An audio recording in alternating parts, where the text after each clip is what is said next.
اللہ الحمد للہ والصلاۃ والسلام علی رسول اللہ وعلی آلہ وصحبہ اجمعین اما بعد فاعوذ باللہ من الشیطان الرجیم بسم اللہ الرحمن الرحیم رب اشرح لی صدری ویسر لی امری واحلل عقدۃ من لسانی یفقہوا قولی۔ انشاءاللہ آج ہم لوگ 9th جز کور کر رہے ہیں، اور اس میں جو شروع کا پورشن ہے سورہ الاعراف میں سے یہ وہ آیات ہیں جو بھی آخری رکعت میں قاری صاحب نے یہاں تلاوت کی ہیں۔ ان آیات میں موسیٰ علیہ السلام کا اور فرعون کا جو آپس میں ایک ان کے ٹسل ہے اس کا ذکر کیا جا رہا ہے، اور یہاں پہ اللہ سبحانہ وتعالیٰ نے جو آیات ہیں آیت نمبر 127 کا سٹارٹ کیا، وقال الملا۔ الملا وہ لوگ ہوتے ہیں جو سوسائٹی کے بڑے ایلیٹ طبقے سے تعلق ہوتے ہیں جن کا، یعنی کسی بھی کمیونٹی میں جو سب سے ایلیٹ لوگ ہوتے ہیں ان کو الملا کہا جاتا ہے۔ تو ان لوگوں نے کیا کہا، انہوں نے فرعون سے یہ کہا کہ اب کیا تم موسیٰ کو چھوڑ دو گے کہ موسیٰ اور اس کے لوگ جو ہے اب زمین میں کرپشن پھیلائیں گے۔ جب اس کا سارا پلاٹ ایکسپوز ہو گیا تو اب یہ جو اس کے فرعون کے ارد گرد جو اس کے سمجھیں کہ جو سب سے ایلیٹ ترین لوگ تھے وہ اب اس کو مشورے دے رہے ہیں۔ اب فرعون نے آگے سے کیا جواب دیا، اس نے کہا قال سنقتل ابناءهم ونستحيي نساءهم وان فوقهم قاهرون۔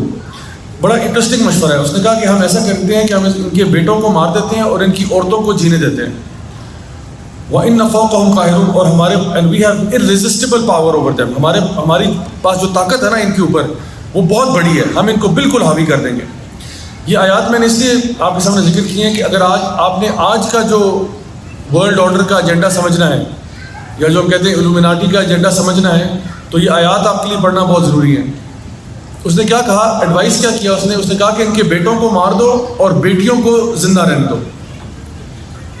ہمارے یہاں پہ بھی جو اس وقت کیمپین چلی ہوئی ہے وہ یہ ہے کہ جو مرد ہیں ان کو اسپریچولی ڈیڈ کر دو، اسپریچولی ڈیڈ، ان کو بے حیائی فاشی میں ایسا لگا دو کہ وہ اندر سے مر جائیں۔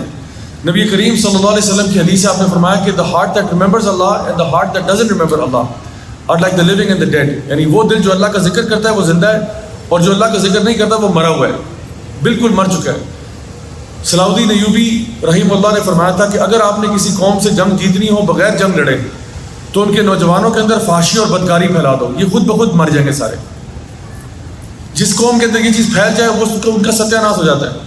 اور کیا کہا، ان کی عورتوں کو زندہ کر دو، عورتوں کو اٹھا کے بل بورڈز پہ لے آؤ، عورتوں کو اٹھا کے میگزینس میں لے آؤ، عورتوں کو اٹھا کے ٹی وی اور میڈیا کی زینت بنا دو، عورتوں کو اٹھا کے بازاروں میں لے آؤ تاکہ عورتیں زندہ ہو جائیں اور مرد مر جائیں سارے۔ یہ پلان تھا فرعون کا کہ یہ ہمیں کرنا پڑے گا۔ قال سنقتل ابناءهم ونستحيي نساءهم، اور اس نے آگے کیا کہا، وان فوقهم قاهرون، ہمارے پاس جو طاقت ہے نا وہ ان کے پاس نہیں ہے، ہمارے پاس بہت بڑی طاقت ہے۔ تو آج بھی جو ہمارے خلاف فورسز کام کر رہی ہیں وہ یہ کہتی ہیں جی ہمارے پاس طاقت بہت زیادہ ہے، ہم سے ڈرو۔ قال موسیٰ لقومه استعینوا باللہ واصبر، اب موسیٰ علیہ السلام نے اپنی قوم سے کیا کہا، انہوں نے کہا کہ سیک ہیلپ ان اللہ، اللہ تعالیٰ سے مدد مانگو اور صبر کرو۔ ان الارض للہ یورثها من یشاء من عباده والعاقبۃ للمتقین۔ آپ نے فرمایا کہ اللہ کی مدد لو اور صبر کرو، کیونکہ یہ زمین جو ہے نا یہ کسی کی نہیں ہے، یہ صرف اللہ کی زمین ہے، اور اللہ جس کو چاہے گا اس میں پاور عطا فرمائے گا۔ اور آگے کیا فرمایا کہ والعاقبۃ للمتقین، اور ان دی اینڈ جو الٹیمیٹ اینڈ ہے نا، جو کامیابی ہے وہ متقین کے لیے۔ یعنی اللہ تعالیٰ فرماتے ہیں قرآن مجید میں وَمَكَرُوا وَمَكَرَ اللَّهُ وَاللَّهُ خَيْرُ الْمَاكِرِينَ، they plan and Allah plans and Allah is the best of planners۔ موسیٰ علیہ السلام بھی اپنی قوم سے کہہ رہے ہیں کہ یہ پلان کر رہے ہیں، ان کو لگتا ہے ساری طاقت ان کی ہے، یہ پتہ نہیں کیا کر لیں گے، لیکن جان لو کہ فتح جو ہے وہ متقین کی ہوگی اگر تم اللہ تعالیٰ پہ بھروسہ کرو اور صبر کر جاؤ، ڈٹ جاؤ اپنے کام پہ، تو اللہ کی مدد تمہارے ساتھ ہے۔ تو میں آج بھی کہوں گا آپ سے کہ آج بھی اللہ کی مدد آ سکتی ہے، آج بھی اللہ ہماری ہیلپ کر سکتا ہے اگر ہم لوگ اللہ تعالیٰ کے ساتھ وہ ریلیشن شپ مینٹین کر لیں دوبارہ سے۔ اچھا، اس کے بعد سورہ انفال آتی ہے۔ سورہ انفال کے آخر میں کچھ آیات ہیں، یعنی سورہ انفال جب یہ جز ختم ہوتا ہے 9th جز کے تقریباً آخر میں یہ آیات آتی ہیں جو میں آپ کے سامنے یہاں پہ آپ کو دکھا رہا ہوں کہ اللہ سبحانہ وتعالیٰ نے یہاں فرمایا ان الذین کفروا ينفقون اموالهم، کہ جو لوگ کفر کرنے والے ہیں وہ مال خرچ کرتے ہیں۔ کس لیے خرچ کرتے ہیں؟ لیصدوا عن سبیل اللہ، کہ تاکہ لوگوں کو اللہ کے راستے سے ہٹا دیں۔ یہ دونوں آیتوں کو میں آپس میں کنیکٹ اس لیے کر رہا ہوں بیکاز یہاں پہ ایک بہت بڑا اسپیکٹ بتایا جا رہا ہے کہ کافروں کو کس چیز کا سہارا ہے، وہ مال خرچ کرتے ہیں، ان کے پاس بے شمار مال ہے۔ اللہ تعالیٰ فرما رہے ہیں یہ مال خرچ کریں گے، کس لیے خرچ کریں گے؟ اس لیے کہ لوگوں کو اللہ کے راستے سے ہٹا دیں، کیونکہ ان کو بھی پتہ ہے کہ جو اللہ کے راستے پہ آ جائے گا نا اس کو ہم ہرا نہیں سکتے۔ تو یہ کیا کریں گے, آپ کو میڈیا کا بوم جو ہے نا نظر آئے گا, میڈیا اوور فلو نظر آئے گا, اتنا زیادہ کانٹینٹ نظر آئے گا آپ کو فحاشی عریانی بدکاری والا کہ آپ کو اوور فلو کر دیں گے تاکہ آپ اللہ کے ذکر سے غافل ہو جائیں. اور یہ کیوں کرتے ہیں, یعنی اللہ تعالیٰ نے فرمایا کہ یہ خرچ کریں گے اور یہ ان کے لیے حسرت کا باعث بنے گا قیامت والے دن, اور یہ جہنم کے اندر اکٹھا کیا جائے گا ان کو. یعنی ابھی تو ان کو لگتا ہے کہ ہم اللہ کی راہ, ہم لوگ جو ہے نا اللہ کی راہ سے ہٹانے کے لیے مال خرچ کیے جا رہے ہیں اور وافر مقدار میں مال جو ہے نا خرچ کریں گے. میں اور آپ کیا مال خرچ کرتے ہیں جو کفار خرچ کر رہے ہیں؟ ہم تو کرتے ہیں کہ چلو کوئی چیریٹی ورک ہو جائے, وہ جو خرچ کر رہے ہیں وہ اس سے بہت زیادہ کر رہے ہیں, ہنڈریڈز آف ٹائم زیادہ کر رہے ہیں. میں کچھ اسٹیٹسٹکس آپ کے سامنے رکھتا ہوں تاکہ آپ کو آئیڈیا ہو کہ وہ کس طرح مال خرچ کر رہے ہیں اور ہم کیا کر رہے ہیں. اس وقت صرف یو ایس کے اندر $100 بلین خرچ ہو رہے ہیں اسپورٹس کے اوپر, اسپورٹنگ ایونٹس کے اوپر. $100 بلین کیا کرنے کے لیے کہ یہ دیکھا جائے کہ کون جو ہے نا بال کک کر کے گول میں ڈال دیتا ہے اور کون یہ کرتا ہے. اور یہ جو لوگ بال کک اراؤنڈ کر رہے ہیں یہ ہمارے ہیروز بن رہے ہیں. پوری کی پوری قومیں جو ہیں وہ اسپورٹس کے پیچھے بیکنگ کر رہی ہیں. اسپورٹس کھیلنے میں کوئی مسئلہ نہیں ہے, کوئی بندہ اسپورٹس کھیلنا چاہتا ہے ضرور کھیلے, اللہ کو ویسے ہی کبھی مومن پسند ہے جو ایکٹیو ہوں, چست ہوں, طاقتور ہوں, اللہ کو ایسے مومن پسند ہے. لیکن یہ کرتے ہیں لوگوں کو لغو چیزوں میں لگا دیتے ہیں. پوری کی پوری قومیں سارے کام چھوڑ کے اسپورٹس کو بیک کر رہی ہیں. بلینز آف ڈالرز خرچ ہو رہے ہیں, گرینڈ اسپورٹنگ ایونٹس ہو رہے ہیں, پوری دنیا اسپورٹس دیکھنے آ رہی ہے. اور اوپر سے جو ایلیٹ کلاس ہے, جو الومناٹی ہے, جو بھی نیو ورلڈ آرڈر والے کہہ لیں, وہ تو پوری دنیا کو کنٹرول کر رہے ہیں. اور ہمیں لگایا ہوا ہے ان چیزوں کے پیچھے. یہ دیکھو کہ بال کو کک کون کرتا ہے, یہ دیکھو شارٹ کون مارتا ہے, یہ دیکھو ہٹ کون لگا رہا ہے. ساری دنیا ان کے پیچھے لگی ہوئی ہے اور وہ کسی اور کام پہ لگے ہوئے ہیں. $100 بلین صرف یو ایس میں, اور دنیا کے اسٹارٹس لیں تو پتہ نہیں وہ نمبر کہاں پہنچے گا. آگے آپ دیکھیں میوزک انڈسٹری, صرف یو ایس کی بات ہو رہی ہے, $43 بلین پر ایئر خرچ ہو رہا ہے. $43 بلین. اور میں کہتا ہوں کہ جو ہے نا میوزک از دا ماڈرن ذکر. یعنی نبی کریم صلی اللہ علیہ وسلم کی حدیث آپ نے فرمایا کہ مومنین جو ہے نا ان کی ایک نشانی کیا کہ ان کی زبان ہمیشہ تر رہتی ہے اللہ تعالیٰ کے ذکر سے. لیکن جس بندے نے سارا دن کانوں میں میوزک لگایا اس کی زبان تو میوزک سے تر ہوتی ہے, اور وہ صبح شام یہی سنتا رہتا ہے اور یہی اس کی پروگرامنگ کرتے رہتے ہیں. یہیں سے اس کی پروگرامنگ ہوتی رہتی, صبح شام وہی جو بھی کچھ سن رہا ہے وہ اس کے دماغ کے اوپر اثر کر رہی ہے. $43 بلین خرچ ہو رہا ہے.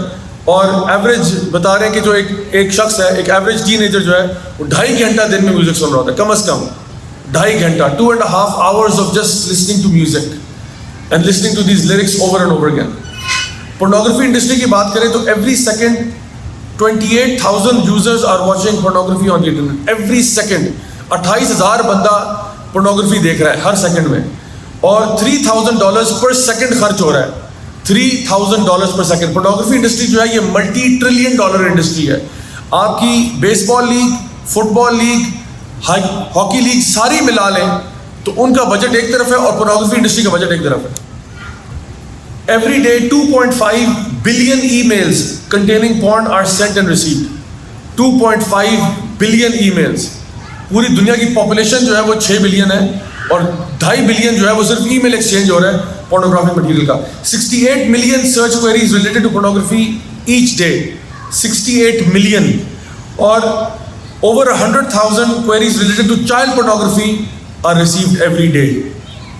یہ میں آپ کو بتا رہا ہوں کہ اس وقت دنیا کو کس چیز کی طرف لگایا جا رہا ہے, کس چیز کی طرف غافل کیا جا رہا ہے, اور کتنی زیادہ فنڈنگ ہو رہی ہے ان ساری چیزوں کے پیچھے. آگے آپ دیکھیں ہالی ووڈ کی جو ایوریج مووی ہے وہ $65 ملین اس کا بجٹ ہوتا ہے. $65 ملین. یہاں پہ کسی کوئی دینی ادارہ ہونا اس کا یہ کوئی 10 سال یا 50 سال کا بجٹ ہوگا. $65 ملین جو وہ ایک ایوریج مووی پہ اڑا دیتے ہیں. ایوریج مووی جس کو کوئی ریٹنگ ہی نہیں ملی, بالکل فارغ مووی. جو ان کی بڑی موویز ہیں وہ تقریباً 400 ملین تک جاتی ہیں. $400 ملین کی پروڈکشن بجٹ کا جاتا ہے تقریباً. جو عام سی بالکل فارغ مووی ہے نا, جو 1 اسٹار ریٹنگ IMDb پہ جس کو ملا ہوگا, 2 اسٹار ریٹنگ ملا ہوگا, وہ جو ہے 65 ملین تو وہ لے جاتی ہے.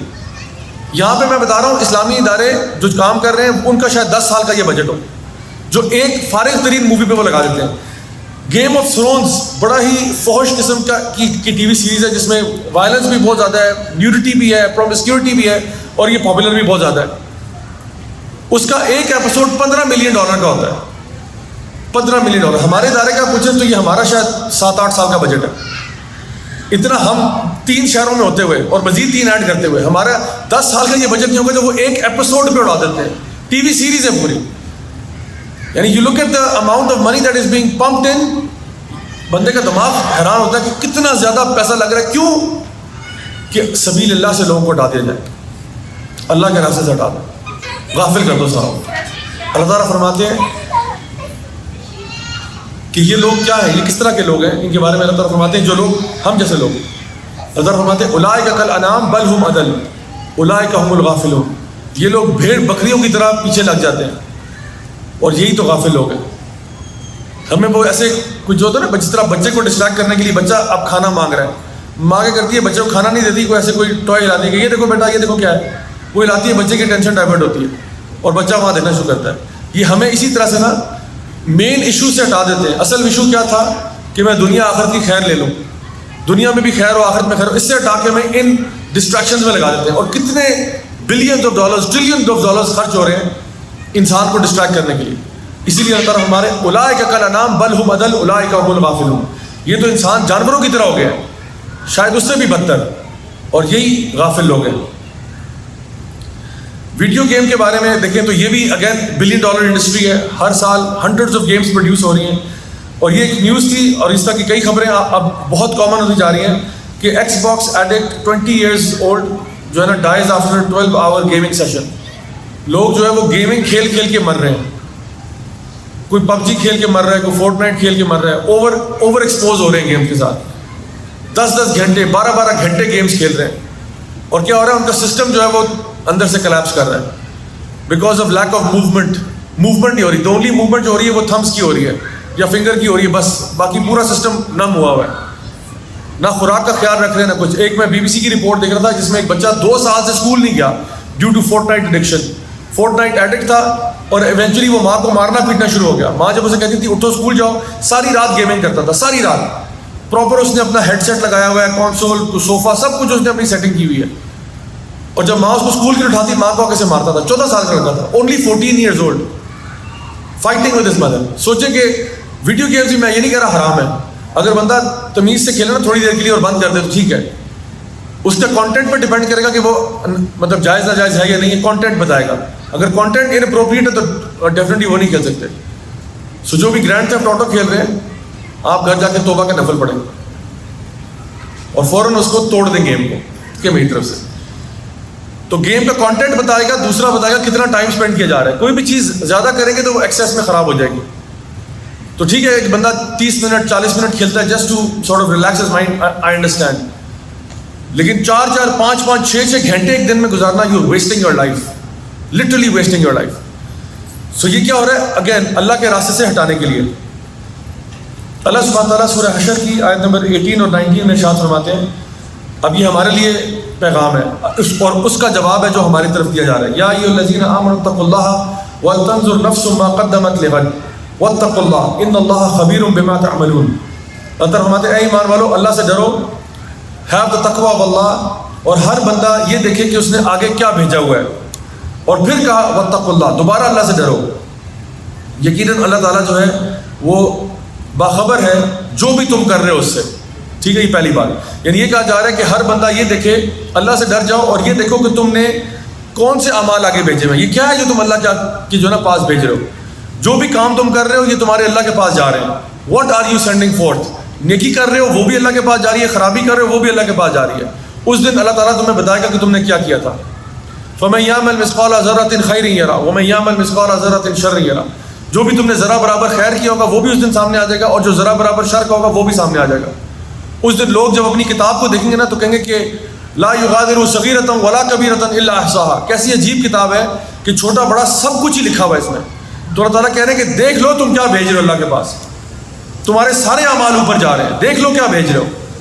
کیونکہ اس دن جب کتابیں کھلیں گی تم ایکسپوز ہو جاؤ گے. آگے فرمایا وَلَا تَكُونُوا كَالَّذِينَ نَسُوا اللَّهَ فَأَنسَاهُمْ أَنفُسَهُمْ أُولَٰئِكَ هُمُ الْفَاسِقُونَ. اور ان کی طرح مت بن جانا جو اللہ کو بھول گئے تو اللہ نے ان کو اپنا آپ بھلا دیا. یہی تو فاسق لوگ تھے.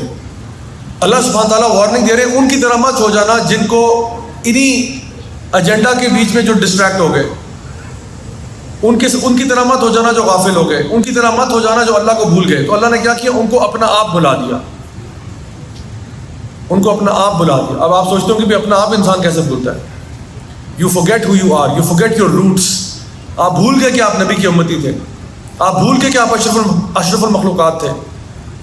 آپ بھول گئے کہ آپ کو اللہ تعالیٰ نے کہا تھا کنتم خیر امت اخرجت للناس تأمرون بالمعروف وتنہون عن المنکر وتؤمنون باللہ, کہ تم بہترین امت ہو جو لوگوں کے لیے بھیجے گئے. کیوں؟ کیونکہ تم امر بالمعروف کرتے ہو, نیکی کا حکم دیتے ہو, برائی سے روکتے ہو اور اللہ پر ایمان لاتے ہو. تم اپنی اوریجنس کو بھول گئے. تمہیں ان لوگوں نے غافل کر دیا. تمہیں تمہاری لیگیسی بھلا دی. تمہیں یہ بھلا دیا کہ تم کس عظیم جنریشن سے آ رہے ہو. بھول گئے تم صحابہ کو بھول گئے, تابعین کو بھول گئے, تبع تابعین کو بھول گئے, انبیاء کو بھول گئے. جتنے بھی گریٹ مسلم ہیروز گزرے سب کو تم بھول گئے اور تم اپنا آپ بھول گئے. تم ایک جانور سے بھی بدتر ہو گئے.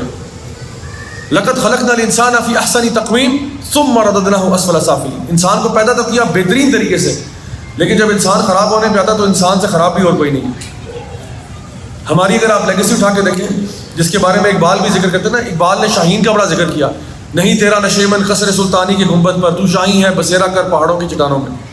اقبال بھی تو یہی چیختے چلاتے چلے گئے دنیا سے کہ تو کوئی کبوتر نہیں ہے, تو کوئی شاہی کبوتر نہیں ہے کہ تو نے بیٹھ کے بس سارا دن وہ جو ہے نا مزاروں کے جو ہے نا چھتوں پہ جا کے بیٹھنا ہے. تو شاہی ہے بسیرا کر پہاڑوں کی چٹانوں میں. تیرے لیے ڈیسٹنی کچھ اور تھی اور تو کن کاموں میں مصروف ہو گیا. Watching media, watching pornography, addicted to music, addicted to video games. یہ تمہاری ڈیسٹنی نہیں تھی. تمہارے لیے اللہ تعالیٰ نے پتہ نہیں کیا لکھا ہوا تھا اور تم نے اپنے آپ کو کہاں کس رستے میں چلا دیا. ہم بھول گئے کہ ٹیپو سلطان کون تھے. ہم بھول گئے صلاح الدین ایوبی کون تھے. ہم بھول گئے کہ سلطان محمد فاتح کون تھے. ہم بھول گئے کہ طارق بن زیاد کون تھے اور خالد بن ولید کون تھے. بڑے بڑے نام ہماری اسلامک ہسٹری بھری ہوئی ایسے لوگوں سے جو کہ عجیب لوگ تھے, جن کے بارے میں اقبال نے کہا تھا یہ غازی یہ تیرے پراسرار بندے. عجیب لوگ ہیں یہ, ان کو آپ سمجھ نہیں سکتے, ان کو آپ ریشنلی اپنے دماغ پہ فٹ نہیں کر سکتے. بہت عجیب لوگ تھے. سلطان محمد فاتح وہ تھے جنہوں نے کانسٹانٹینوپل فتح کیا, ٹرکی میں کانسٹانٹینوپل فتح کیا. ڈرائی لینڈ کے اوپر سے 7 مائلز کا ڈسٹینس اپنی کشتیوں کو ڈریگ کر کے دوسرے سائڈ پہ لے گئے. یہ غازی یہ تیرے پراسرار بندے. سمجھ نہیں آتا کہ ایسا انسان کون کر سکتا ہے. طارق بن زیاد اسپین گئے, پیچھے کشتیوں کو آگ لگانے کا حکم دے دیا, آگ لگا دو, ہم واپس نہیں جا رہے, کہ ہم یہاں پہ جیتنے کے لیے آئے, فتح یاب ہونے کے لیے آئے, جسٹ برن دا بوٹس. یہ ان کا ایٹیٹیوڈ تھا. عجیب سٹوریز ہم پڑھتے ہیں. صلاح الدین ایوبی کے بارے میں کہانیاں پڑھتے ہیں, حیران ہوتا ہے انسان کہ اس طرح کا انسان ہو بھی سکتا ہے یا نہیں. صلاح الدین ایوبی کے جو بایوگرافر ہیں وہ کہتے ہیں ایک دن صلاح الدین ایوبی نے مجھے کہا کہ کچھ دنیا میں لوگ ایسے ہوتے ہیں جن کے لیے مال کی ویلیو اور مٹی کی ویلیو برابر ہے. صلاح الدین ایوبی اپنے بایوگرافر ان کے ساتھ ٹریول کرتے تھے, ان کو کہہ رہے تھے کہ کچھ دنیا میں ایسے لوگ ہوتے ہیں جن کے لیے مال اور مٹی برابر ہوتی ہے. تو ان کے بایوگرافر نے کہا کہ ہاں آپ صحیح کہہ رہے ہیں, ایسے لوگ ہوتے ہیں. لیکن پھر ان کے بایوگرافر کتاب میں لکھتے ہیں کہ خدا کی قسم میں کسی ایسے شخص کو نہیں جانتا تھا جس کے لیے مال اور مٹی برابر ہو سوائے صلاح الدین ایوبی کے, کیونکہ انہی کو میں نے دیکھا کہ ان کے لیے ویلتھ واز لائک ڈسٹ. ان کا فوکس کیا تھا؟ آخرہ کی طرف. پوری زندگی یوں گزار دی. They were not people who were inspired by materialism, جن کو آپ کچھ ٹرنکٹس دکھا کے جو ہے نا ڈسٹریکٹ کر سکتے ہیں. یہ بڑے ڈیپ لوگ تھے جن کا کنیکشن اللہ کے ساتھ بہت مضبوط تھا. خالد بن ولید کے بارے میں پڑھتے انسان حیران ہوتا ہے کہ ایسا انسان اس دنیا میں پایا جاتا تھا. ایبسولوٹلی فیئرلیس, جس کو موت کا ڈر نہیں ہے بلکہ موت کو امبریس کرنے کے لیے تیار ہے. صحابہ میں ایسے صحابی موجود ہیں, ایک صحابی جن کو کہا جاتا تھا دا نیکڈ واریر. وہ بغیر قمیض کے گھوڑے پر رائڈ کرتے تھے اور کہتے تھے کون ہے جو مجھے ہاتھ لگائے گا. فیئرلیس پیپل جو کہ ہر وقت مارٹرڈم کے لیے بھی تیار ہیں. انہی کے بارے میں اقبال بار بار کہتے رہے یہ غازی تیرے پراسرار بندے. یہ ایسے لوگ ہیں جن کو آپ سمجھ نہیں سکتے, ان کو کسی ریشنلٹی میں ڈال نہیں سکتے کہ بھئی یہ کیا, ان کے پیچھے موٹیویشن کیا تھی, ان کے پیچھے ڈرائیو کیا تھی. یہ صرف اللہ تعالیٰ کی محبت تھی جو ان کو اس لیول تک لے گئی. اور یہ آج ہو سکتا ہے, بلیو می آج ہو سکتا ہے. صرف ہمیں اللہ تعالیٰ کے ساتھ کنیکٹ کرنے کی ضرورت ہے. آج بھی ہماری یوتھ اس طرح سے اٹھ سکتی ہے. اور اقبال کا ایک شعر ہے جو میں یہاں پہ آپ کے سامنے مینشن کرتا ہوں, جہاں پہ آپ نے فرمایا کہ عقابی روح جب بیدار ہوتی ہے جوانوں میں, نظر آتی ہے اس کو اپنی منزل آسمانوں میں. یہ عقابی روح جس کی بات اقبال کر رہے ہیں نا, یہ وہ ڈرائیو ہے, یہ وہ موٹیویشن ہے جو کہ دین آپ کو دیتا ہے. ایک دفعہ جب آپ اللہ سے کنیکٹ ہو جاتے ہیں نا, پھر آپ کے لیے ہر چیز اوپن ہو جاتی ہے. اور یقین کریں کہ ہماری مسلم امت کا جو رائز ہوا ہے نا, وہ ہوا تب ہے جب انہوں نے بے لوس ہو کے, سیلف لیس ہو کے اللہ کے دین کے لیے کام کیا. اللہ تعالیٰ نے پوری دنیا ان کے قدموں میں لا کے پھینک دیا. اور یہ اللہ کا قانون ہے مسلمانوں کے ساتھ. کفار کے ساتھ قانون ڈفرینٹ ہے. کفار کے لیے تو یہ دنیا جنت ہے اور یہ ان کی ایک اور آخری جنت ہے. لیکن مسلمانوں کا طریقہ فرق ہے. مسلمانوں کو اللہ سبحانہ تعالیٰ آزماتا بھی ہے, ٹیسٹ بھی زیادہ دیتا ہے, ٹرائل بھی زیادہ آتے ہیں. اور مسلمانوں کا طریقہ یہ, جتنا زیادہ وہ دنیا کو چھوڑتے ہیں, جتنا زیادہ وہ دنیا سے بری ہوتے ہیں, اتنا دنیا اللہ تعالیٰ ان کے قدموں میں جا کے پھینک دیتا ہے. نبی کریم صلی اللہ علیہ وسلم نے سراقہ بن مالک کو کہا تھا کہ سراقہ وہ دن کیسا ہوگا جب کیسر اور کسریٰ کے کنگن تمہارے ہاتھوں میں ہوں گے. یہ وہ ٹائم تھا جب مسلمانوں کا سب سے تنگ وقت تھا. مسلمانوں پہ ہجرت ہو رہی ہے, ہجرت ہو رہی ہے, ان کو اپنے گھر سے بے گھر کیا جا رہا ہے, نقل مکانی کر رہے ہیں, جا رہے ہیں. اور سراقہ بن مالک صحابی سے یہ کہا کہ وہ دن کیسا ہوگا جب تمہارے ہاتھوں میں رومن اور پرشین امپائر کے جولز ہوں گے. سبحان اللہ, کین یو امیجن. آج میں اگر آپ کو یہ کہوں کہ وہ دن کیسا ہوگا جب ٹونی بلیئر کی رولیکس اور براک اوباما کی جو ہے نا نیک ٹائی تمہارے ہاتھ میں ہوگی, آپ کو یہ کس دن ہوگا؟ یا ڈیوڈ کیمرون کا نام لے دو, یا ڈونلڈ ٹرمپ کا نام لے دو, کہ جب ان کی رولیکس اور ان کی جو ہے نا موبائل فون تمہارے ہاتھ میں لگ جائے گی, اس دن کیا کرو گے تم؟ تو سراقہ بن مالک حیران ہوئے کہ بھئی ہمارے اوپر تنگی اتنی آئی ہوئی, آپ بات کر رہے ہیں رومن پرشین امپائر کی, وہ کیسے ہمارے پاس آئے گی؟ عمر بن الخطاب کے دور میں دونوں امپائرز کانکر ہو گئے, اور عمر بن الخطاب کے پاس جب یہ سارا ویلتھ آیا, سب سے پہلے انہوں نے جا کے سراقہ بن مالک کے پاؤں میں جا کے پھینک دیا. سراقہ بن مالک نے اپنے ہاتھ میں اٹھایا اور آپ کی آنکھوں سے آنسو جاری تھے کہ اللہ اکبر, یہ وہ وعدہ جو نبی کریم صلی اللہ علیہ وسلم نے میرے ساتھ کیا تھا. جب وہ اس دنیا میں موجود تھے, انہوں نے مجھے وعدہ کیا تھا کہ سراقہ وہ دن کیسا ہوگا, اور آج میرے ہاتھوں میں کیسر اور کسریٰ کے کنگن میرے ہاتھوں میں آ رہے ہیں. عمر بن الخطاب کو یہ بات پتہ تھی کہ نبی کریم صلی اللہ علیہ وسلم نے سراقہ بن مالک سے یہ والا وعدہ کیا, اور یہ وعدہ سچ ہو کے دکھایا. جان لیں کہ جب بھی دین اسلام, یہ ہمارے عقیدے کا حصہ ہے کہ دین اسلام کو غلبہ آئے گا, without a shadow of doubt اسلام غالب آئے گا. Islam will supersede. The only question is کہ اس میں میرا اور آپ کا رول کیا ہوگا. It is part of our belief, ہمارے عقیدے کا حصہ ہے کہ اسلام ایک دن غالب آئے گا پوری دنیا پہ. لیکن سوال یہ کہ میرا اور آپ کا اس میں کیا حصہ ہوگا. یہ جو لوگ کام کر رہے ہیں کفار, یہ تو کرتے رہیں گے, یہ ملین چھوڑ کے, بلین چھوڑ کے, ٹریلین چھوڑ کے, زلین ڈالرز بھی پمپ کر دینا, اسلام پھر بھی غالب آئے گا. لیکن سوال یہ کہ میرا اور آپ کا اس میں کردار کیا ہوگا. What is the role that we will play. اور قیامت کے دن ہم کیا اللہ تعالیٰ کو یہ کہہ پائیں گے کہ اللہ وہ جو غلبہ آیا تھا اس میں میرا اور ان کا بھی رول تھا. تو میں دعا کرتا ہوں کہ اللہ تعالیٰ ہمیں اس طرح کے مومنین بنائے جو کہ واقعی میں اسلام کے غلبے کے لیے کام کریں, اور اللہ تعالیٰ ہماری غلطیاں معاف فرمائے, اللہ تعالیٰ ہمارے ایمان میں پختگی عطا فرمائے, اور ہمارا جینا اور مرنا لا الہ الا اللہ محمد رسول اللہ پر کرے. میں دعا کرتا ہوں کہ اللہ تعالیٰ ہمیں اپنے فیوریٹس میں سے چن لے, اور ہمیں آخرت میں اپنے انبیاء, صدیقین, شہداء, صالحین کے ساتھ اعلیٰ مقام نصیب فرمائے. بارک اللہ فیکم. السلام علیکم ورحمۃ اللہ وبرکاتہ.